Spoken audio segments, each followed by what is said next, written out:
My favorite candy in the world. Hi, everyone. We're live this time with Justin Abrams, who is bold, brave, and handsome. And he has hair. He's not bald.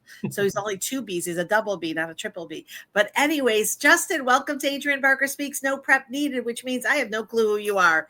But I do know enough about you that you're a business coach. So can you give us your elevator pitch? Yeah, thanks for having me. So I run a consulting firm. I really try I guess my elevator pitch is always that things are getting harder in sales. Google, Facebook, all of these ad campaigns are extremely hard.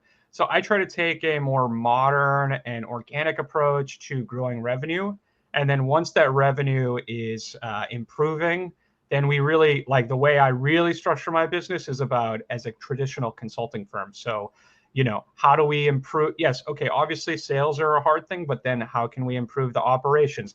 How can we use financials to leverage your business and grow it and grow it and grow it? So trying to think of beyond that, like traditional marketing agency, just like, increase sales. That's all the things that I care about. It's like, how can we grow with you? And how can we kind of fulfill your journey as an entrepreneur and as a business owner?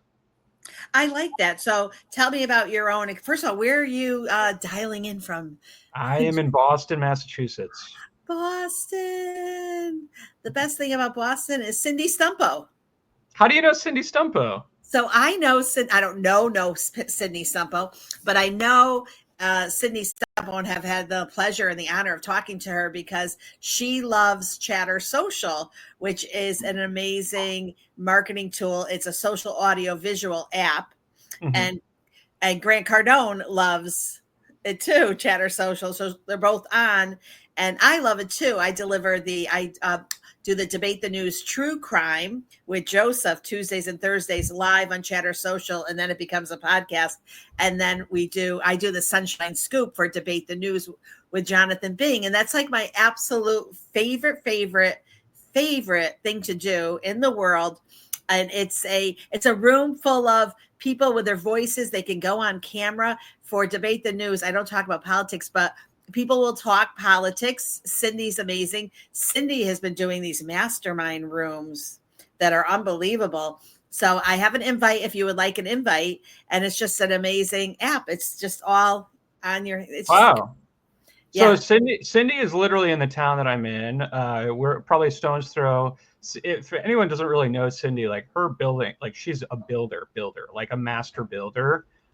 You can see her properties just about all throughout this area. I mean, it really is. I mean, it's actually very, very impressive. So, and my family, my wife's family is from this area, and they know the Stumpos really well. So that's crazy.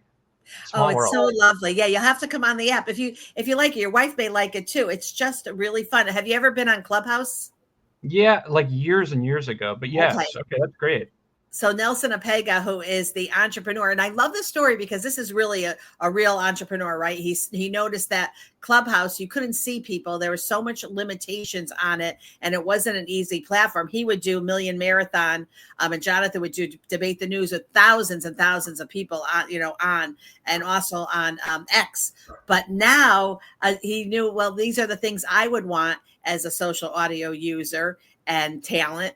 And so he created it. So actually it's coming. It's public beta right now. So if you want the invite, and then it's going to be the V2 is coming out, and the ability to monetize, have conversations like this, stream it right out, but have the people in the audience and not chatting, where they can actually speak and say, Justin, I have a question for you. So it's amazing. So definitely we'll have to send it to you later.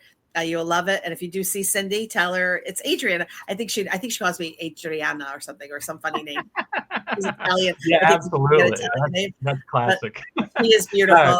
Daughter. I love it. So anyway, so welcome. So you're in Boston. I was born in Connecticut. Wow. Okay. Amazing. And do you have children? No children. We just got married last year. So we just came back from London celebrating our 1-year anniversary, my wife and I. Oh, how fun. So my parents left a legacy behind in Connecticut. So it is, if you're a kid at heart, it's 80,000 toys in the Toy Museum, Barker Museum in Cheshire, Connecticut. So let me know if you're ever in Connecticut and want to visit. But in the meantime, tell us about you. I want to hear about you. So Okay, so I worked in biotech for 5 years. I kind of did that actually right after the pandemic, like around 2020. I really just I like business. Like I like growing businesses. It's just a personal thing. I like thinking about businesses. I like thinking about problems. I don't really think about the business themselves. It's more about how do I just problem solve. And business is kind of like a video game on, in reality, right? On steroids. And so during COVID, like that was the biggest concern is how do all of these businesses continue to get sales? How do you go from having sales every month, at X hundreds of thousands of dollars to now like 90% or more drop? And so a lot of people were just reaching out to me organically. At this time, I hadn't even started my own business. And then after a bit of time, so I went on Upwork. I was like, let me figure out a way to get paid for this. Took off really well. I mean, it was at the right time, at the right place. And I just, give my honest advice. And I think I'm like still the number one consultant on Upwork, maybe number two. Wow. Yeah, and it's still like a good passive income stream of like people coming to me organically. But that kind of changed my mindset of like starting my own business versus just working W-2. And so I did that for probably 4 or 5 months before I kind of tested everything out. And then I got, the confidence to start my own business and kind of bring this like professional consulting to small businesses. I love that. I'm on Upwork. I hit my 100,000 mark, so I was pretty proud of Nice. that. Right, and top rated, not top rated plus, because one of my clients after 3 years took me off, and so I'm on very part time hours on his payroll, and then I run my business. So I know what you're saying. Upwork is if I'm like, okay, I need a little more money, I need a client, I'll go on and I'll grab business that way. So it does work. Let's go have fun. Let's look at your website. Is that cool? Yeah, I'm absolutely. kind of enjoying doing this, and it's a little unique, but that is what we're about. And okay, so I like this. So I was already on there. So pop-up form, fill it out to get your business playbook strategy. So tell me about your experience. What does that look like? Yeah, like so I would say majority of our customers are looking for, see, there's some bugs in there. We just made I'm some like, changes. wait, where did I miss things? Wait, average time? What does that No, mean? no, no. You're making me very upset because I get to talk to my developers because we were literally making some changes today that I'm glad this is a good audit that I have to fix. Yeah, I mean, my experience is really in just small businesses in general, like very traditional standard businesses, like not the biotechs of the world, not anything super fancy. A lot of like gyms, med spas, dentists, HVAC, what else? Like just dog walkers, all over the place type of businesses, and just the standard processes to help them grow. And you can see some of the in our examples, like some of the different clients, which are all over the place. Like I've worked with Pfizer, Sony, Bayer, Merck, multi-billion-dollar businesses down to mom and pop shops. So I've had, I think it's probably over like 350 to 400 at this point, different clients of all walks of life. Wow, congratulations. That's huge. That's huge. Wait, so the service area, are these cities that you're actually located in, or just the kind of No, we're just trying to like cover as many search volume as we can. So we just picked the largest areas. But I would say majority of my clients are just all over the place. Like I don't even have a ton of clients in Boston, although we're expanding more and more. Like we're pretty location agnostic. okay, that makes sense. I have a business, but I don't have a business plan. I don't need a business plan, right? Yeah. Oh, it's so funny. I was with SCORE for 8 years, so I used to do business plans, volunteer, and I can't believe how many people. I have a business plan. Oh, I would love to look at your business plan. Ooh, the problem is it's up here. Oh, you got to put it on paper. It's and nowadays, like you really just, how do you work without a business plan and a SWOT analysis before you start? So how do you do it? So how does that work for you when you're doing a business plan? Do you use a template? Do you just kind of walk them through it? Do you answer the questions with them? Yeah, so I've noticed it's kind of changed. It used to be in your head, and now it's like I put it on ChatGPT, and I'm like, I want a business plan for a restaurant in Boston, and then like that's their business plan. I'm like, that is not going to help you. Like, no. Okay, I'm a not like my favorite thing is the business plan because I think it does limit you a bit. With that said, I like to work to the end goal and just think about like, what is it that you really want? Okay, if you're brand new to business, I still think you should just kind of like figure it out as it goes and like kind of figure out what your life can even do. Like, I don't want you, if we're gonna like start working out, I don't want you to be like, oh, I'm going to be the strongest person in the entire world and win every gold medal. I want you to just show up every day. Like, show up. If you can show up for 2 weeks straight in the gym, then we can start to work on your long-term plans. So for me, like a business plan is a very like paralysis analysis. Like, it's better to just start. If you're already a business that's been doing it and you're not really seeing the success or you're plateauing, that's where I feel like the business plan is really helpful. And so I tend to say to the people, like, what is it that you want out of this? If you're 65 years old, your long-term vision of your business, like it might be to sell your business in a year or two, and you're like going to look to retire. If you're 30, like I have a client who's his 2 landscaping businesses. I think he's about 35. We're thinking like almost like a financial advisor thinks about their 401k. It's like, how much do you want to retire? What does your nest egg need to be? How many people do you want to employ? Like, are you focused on just Massachusetts or do you want to expand out of there?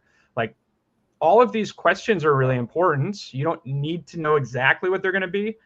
But if you're, let's just say, just going as it is currently, like the long-term future is not going to get solved. That kind of like, we're all working this entrepreneurial job to like end up better than a W-2. And a W-2 has a lot of perks like 401k, normal salary every week. All of these things like are things that we need to be better at. So that's why when I think about a business plan, it's very much focused on the person and what their journey wants to be and how that relates to their family and what they need and what's their nest egg. And then we can get into the specifics of how much they want to spend on budget and whatnot. I like that. I also think that that you not only like you should, like when we taught business, it's asking that first question is, what is your exit plan? Like that has to be first, right? And then also, I love using the lean canvas method. Is that something that you do too? Definitely. And a lot of clients will come to me with that lean canvas already like partially filled out and just getting an idea of like what they actually want. And that's great. Like I love using a templates, but I don't want to just like pigeonhole them into like, this is the one way we need to think. Like, I'd rather just say, what do you want to do in 20 or 30 years? Where do you want to be? We'll work you towards that over time and not too constrained. It's so funny because, you use the word, well, the business plan is going to be fluid. It's going to change. It's going to revolve. But that I have noticed almost does cause a little paralysis. Like, wait, I'm going to create something and it's going to change. But I think once people, that's why I always say the SWOT to me is probably the most important part of these plans because people don't think what it could look like. Like a lot of companies didn't think, well, what if COVID happened? What if we had a huge medical? What if we all shut down, right? But that would be part of your SWOT. Like I'm that person that would kind of think about that. All right, let's have a little more fun. Let's go here. So we're on your site. What does ARYO stand for? Oh, that's a great question. So ARYO is a portmanteau, like a combination of words, just meaning in Japanese, it means safe travels. So that was the original plan, was to like just make life, like just make it a safe travel of working with, businesses. I love that. We recognize that a robust business plan is fundamental. Okay. Love, love, love that. Let's go to the top. Let's go to services. And there we go. The problem. Sorry. That's why you got to audit, right? But you were working on it, so they're probably fixing it right now. Oh, shoot. Okay. I would say scroll down. Maybe it's it's just the top. Okay. I like that. So you have some of the people that you've worked with. Yep. I like it. I could see that professional and personable. I love that. Look at these reviews, guys. Nice. Oh, Riggs, good for you. I had him, he lovely man. I had him on a podcast 4 years ago with a lovely woman. They almost seemed attracted to each other, and she ended up passing away in a horrible car accident. Oh When no. she was up visiting her mom, she got picked up at Bradley Airport, and on her way, she got killed right outside of Southbridge, Mass. Oh On my God. 84. Yeah. I always thought that. I always when it pops up, I'm like, it was such a interesting, very interesting. Actually, I made her a guest host without even thinking what I was doing, which is what a lot of people do now. You got some great people here. Look at this. I love it. Okay, let's go. You guys, look what we're doing. We are literally I'm doing an audit, but not really. I just wanted to see what the website is like. You could book now. Oh, so you could book you for, I'm thinking podcast, but you could book you to set up an appointment. Nice. Yep. This pop-up is interesting too. I'm a big fan of the pop-up, even though it's a little annoying, and the tech side of it has been concerning. I think it does help. Okay, so it's definitely annoying, but you know what? This is beautiful. This is something that most people don't do. Right here, 508-545-7447. Why is it that companies, people, podcast hosts, coaches, consultants are so afraid to give their cell phone number out? How, you want to reach someone, it's in your head now. I'm looking for blah, blah, blah. Or I saw Justin and I want to reach him. I got to email him. I'm not even sure. Like, you got your phone number there, dude. I know I sound cool when I said that, bruh. No, but that's really the way to, I have young kids. That's really the way to do it, right? Have your phone number. People can call me any day of the week. Like, you have no idea how many people call me and they're like, "Am I in the right place? Is this the right person?" Like, or they get thrown some like AI thing. It's like, dial. It's like, no, just give us a call. We'll game plan this all out and jump on an actual call. But just call me physically. It's totally fine. That is such a big deal, and people are not familiar with it. And the younger generation, they don't even know what a phone is because they think it's just a texting machine. But I love that you seem a little young, so I'm going to say whatever, doesn't even matter your age, but I love that you're offering your phone number. Do you advise your clients too, if it makes sense, if they're going to be taking calls, to have their phone number clear on their social media and on, LinkedIn and their website? Oh yeah. I mean, I like to just hit them where the audience really matters. Like that pop-up, you might find it annoying and not use it, but like younger people really like to use it, right? It's like if you're under 30, I feel like you don't ever want to call. I'm 33. So like I like to call, but I'm like very old school in that way. And then if you're like, maybe you might want to do a pop-up, so you're maybe in between like the 30s and 40s range. But that's, again, like, just talk to someone directly. If you're over 50, I feel like you just prefer to call. 45 to above, I think you just call. And that's fine. Like that's who my target audience is anyways. People that own businesses are usually a bit older. So wait, so when someone fills out your like AI bot or AI agent, what is it going to you? Is it going to someone on your team? So when that chatbot, it will ask for your text. And it will start texting you directly and getting you on, if it's something basic, they might just answer it, but it will get you to talk to me. Like I can take over immediately and start texting you. And, so it works really well. It's for certain industries, it works even better. But you'd be surprised how many like people just don't want to talk to a human. Hey guys, if you're lonely and you need someone to talk to, just kidding around. All right, let's have a little fun. Let's drop some golden nuggets on the people listening and those that will listen. So we know what you do. You're a business consultant. What kind of, you do one and I'll do one. We'll go back and forth. So you start. What's the piece of advice you want to give to someone as they're running their business? Like the generic overall. All right. The big one I would say is everything that you're like, all of your leads that you're getting, if you're spending on Meta and Google, that cost has at least doubled in the last 2 years. And so you need to get realistic. You're assuming that it's going to stay where it's at, But even if you just look historically, it's probably gone up 3 or 4x.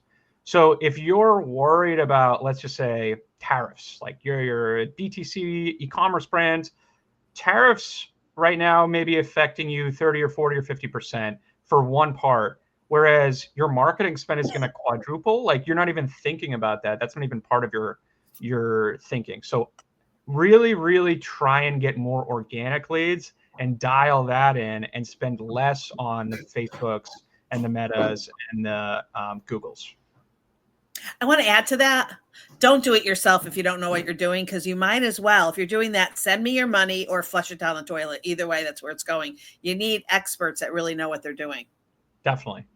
Right? Because that's people think, oh, I go on ChatGPT and YouTube and I'll find out how to do a Google ad. And no, that doesn't work. Oh, the dog is, hold on. Sorry. Hold on. Let me just mute myself. Let's do the next one. Okay.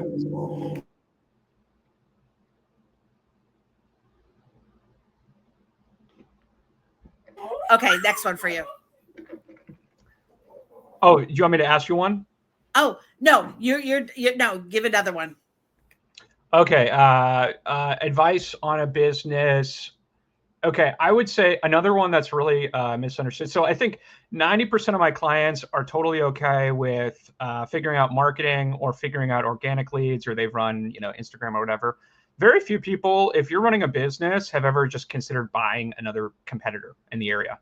And I would say like, that's probably your fastest way to grow, honestly. If you're, let's just say like a landscaper, because I have some landscaping clients, we can organically get them.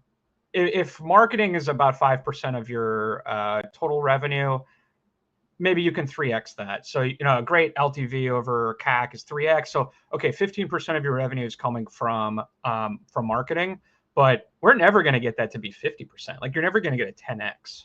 So you can buy a local landscaper that maybe is 65 and ready to retire, or maybe it's September and it's in Massachusetts and they just had a rough year and they're tired and they're exhausted and it's super physical. And you can come in and give them a lifeline, buy them out, and 2 or 3x your revenue, like really, really quickly. Like why would you kill yourself doing more marketing when you have contracts that you can just buy for like cost? So that's another advice that I would say everyone understands. Okay, you can figure out marketing, you can buy higher, but like very few people are like, oh, I'll just buy a competitor. I love that. I love that. Love, love, love. That's a great golden nugget bomb, actually. Because a lot of people are like, oh, I think I will buy a franchise. And then that way it's all in a box. Have you had any clients that have asked you about like purchasing a franchise and what that would look like? Yeah, so I've worked with franchise owners and I've helped them kind of on the transaction side as well. I don't have anything negative to say about franchises. I think it is like just dependent on who the franchisee, the company is. But one thing I'd say is like they do help on the education side. They help you out if you're in an area that you just don't really know anything about and you want to learn. That is a good way. On the flip side, they take a fee. And if you're like, I don't want to necessarily pay 10 to 15% every year, like I would say start on your own or try and just buy a small mom and pop in maybe not super competitive, franchisee areas. But yeah, I mean, I definitely have found franchises can be good and bad. And just always speak with someone. Like my soon-to-be brother-in-law was considering, buying into a franchise. And I said, just speak to a couple of the franchisee owners. Are they happy? Are they not? Like, you don't have to go crazy and spend tons of money and analysis. Just like literally just talk to them. I love that. My parents were great entrepreneurs, and my dad taught me when so at SCORE, if I had someone that said, well, I'm looking to get a retail spot and buy it, I would give my dad's advice, which was always go to talk to the other stores, drive like almost all day, hit them up in the morning rush hour, the afternoon dead time, the afternoon rush hour, who's taking out the garbage, go at nighttime when it's pitch dark, are there lights on, like get a full look at everything. And especially, he said, ask. Sometimes my dad would just sit if it was like in a shopping area or even because we have Barker Animation art gallery. So when he was like scoping, I got a chance to see in South Florida. It was like, okay, what does that really look like, right? My dad would just say, okay, drop me, let's sit here and see, are people walking around with bags? What are their bags like? What are they shopping for? Such a brilliant man, my father is. He's pretty amazing. The business he started 75 years ago is still going strong, run by my brother. So yeah, so he's really, really an amazing man, my mom and dad. So they taught me that. But you agree with that advice? Totally. And also in the same way, if you're if you don't own a franchise, but you just want to learn about the industry itself, like go talk to someone who is retiring or selling their business. Even if you don't want to buy that business, just say, why are you selling it? Obviously, I get you're retiring, but like, how has the industry changed? Literally every single industry has changed drastically. It doesn't need to be in software or AI. Like it's wholesalers of doors, or it's wood producers, or it's landscapers. Like, how has things changed? Has politics affected? Has regulation affected it? I mean, you can look at, has the business environment, are customers still paying top price? Like, no business is great, perfect, right? So just ask. Just always try and get information that you can't find online, because online stuff is like, it's only as good as you're going to find. Like, you really want to hear currently what people are thinking. By the way, there's a score is a mentor, not a coach. They don't do any of the work. They don't really, they're very different from a business consultant and what you would do. So it may make sense for you to see, who is in the industry that is just a mentor. They wouldn't take the business. They're not even allowed to take the business away, but they could act as a subject matter expert. When you are a score mentor, you cannot do business with the person that you're doing. So maybe good for you to have, like, sometimes if someone said, oh, I want to do a manufacturing plant, there may be someone that actually has been there for 40 years and can give you some help and guidance without money, but still. So just a thought on that one. I've never said that out loud before. My favorite one is, I say this at most podcasts, stop telling people you're busy if you're a business owner. What a deal breaker. And one more, because this is just happening on Chatter.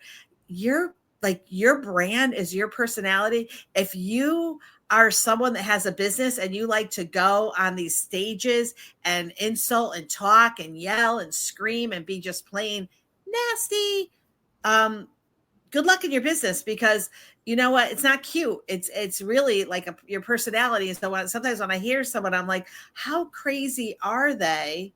And Cindy, if Cindy was listening, she knows what I'm talking about. That they would, and sometimes young girls would argue with Cindy, and I'm like, oh my God, you have no clue who this woman is, how smart she is. I love Cindy because she reminds me of my mom. My mom was just like as beautiful as Cindy and as brilliant as Cindy. And imagine having someone in their early 30s, like trying to one up you when you're Cindy Stumpo. Like, we both put our pants on it the same way. I'm like, no, not really. Cindy has a whole different way of putting on her pants, because what she does is just, I have a massive amount of respect for her. But with watching like how some people treat. So you have to consistently make believe you're Disney and you are on stage, be nice and be empathetic. How crazy is that a lot of business owners, even the older ones, don't think they have to be nice.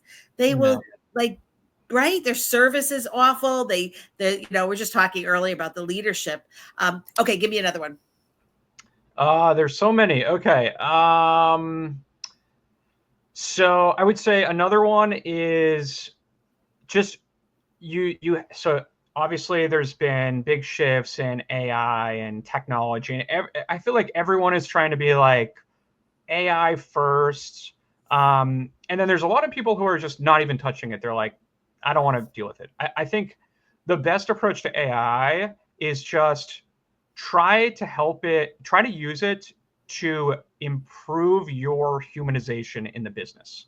So let's just say, as you mentioned, going on stage, like, how do you leverage AI to maybe answer, as I have like my little chat bot, not to say that it's perfect, but it gets people faster to communicate with me. Not all people, but some people, like, they can communicate with me. I'm a human. I can't be reproduced in some AI thing, but it's removing some of that, like, that friction to get to me. If you want to be like a speaker, like, maybe have it do an annoying part of your day that you can just reduplicate over and over. Like it can improve KPI dashboards or something. And so now you have a little bit more time to like go on stage and speak once a month. Like try to use the AI, like really go deep into having it be AI, not try to make it like be a human. That's not the goal. Try to make yourself be more human and try to get the AI to be more like AI. I love that. Ask AI to interview you and be honest, show it some of your writing before AI, and it'll get to know you. You have a water bottle that disappeared in the background. That was kind of cool. The other thing too is that AI is amazing for business, right? I mean, like we're having questions. Even sometimes I'm like, can you explain what this person does? And like, as I'm a 6-year-old, because sometimes I'm not 100% sure. And it, creates Excel, reads files. All of that is amazing. Speaking, I have it do a lot of automation, but the one thing I don't do is I don't ask it for topics or ideas for my writing. I come up with the idea first and then I use it. But I will tell you, my youngest is 19, and I was talking to her friends. They don't like it. They're actually going to be the generation that's not using it. They're against it. Yes. I've noticed that they don't like it as much. They think that it's like fraud and, forgery, and it's, they don't understand the value of it yet. So I love to speak on stages too. I use it to do the whole writing. I mean, it'll go through an Excel file for me, tell me which speaking gigs are actually good for me. It'll write the email for me. It'll do the whole thing. So I think there definitely is a place for AI. And I think it can help seniors too. I mean, I think that any age could really use it. So I love that. So anything you have to delegate, you continue to do it. David Meltzer, I don't know if you know David Meltzer. He's a great speaker. Maybe. He says, I'll tell you what he said. He says, learn to love what you do, and then learn to love all the things you don't love to do. And I thought, oh, that's great. It's not about if you love what you do, you'll never work a day in your life. It's about learning to love the things you don't love to do. So I love that. Do we have any more that you want to share?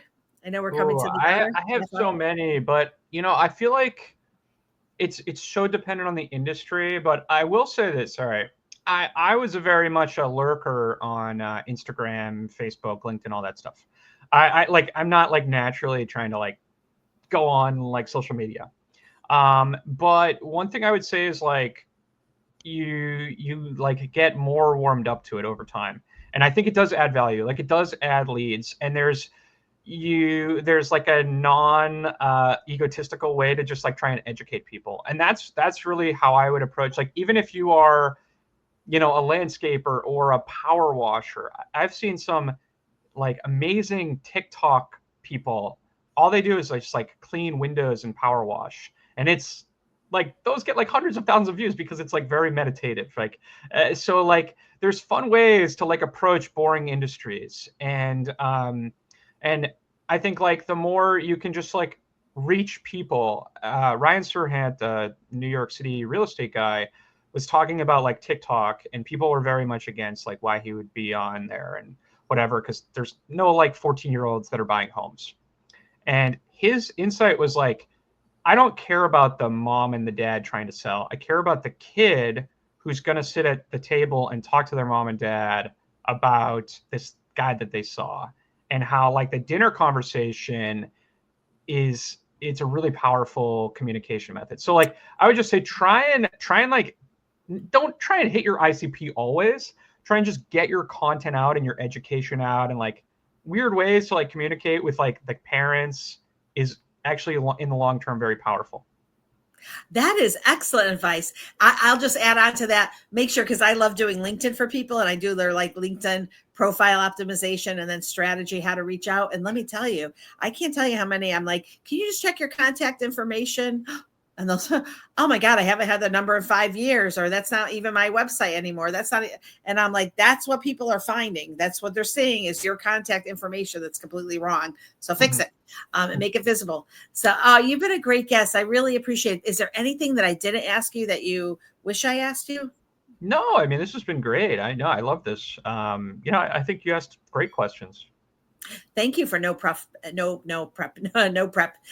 always think when I say no prep, I think it's like a colonoscopy show, But anyways, we won't talk about that because that's got a lot of prep. Okay, so thank you so much for being on the show. I really appreciate it. It was nice meeting you, Justin. Hopefully you'll have a chance to tell Cindy, or tell your wife to tell Cindy that you met Adrienne Barker from Chatter. And again, if you want the app, let me know. You can sign up under chattersocial.io. So it's in both Play stores, and they're like little blue bubbles. Mm-hmm. And then when you see that, and if you sign up, just send me an email and let me know that you signed up, and I'll send you the invite. Perfect, Adrienne. Thank you so much again. A lot of fun. Thank you. Have a great rest of the day. Thank you. All right. Bye-bye. That was great, Justin. Thank you so much. Oh, yeah, that was great.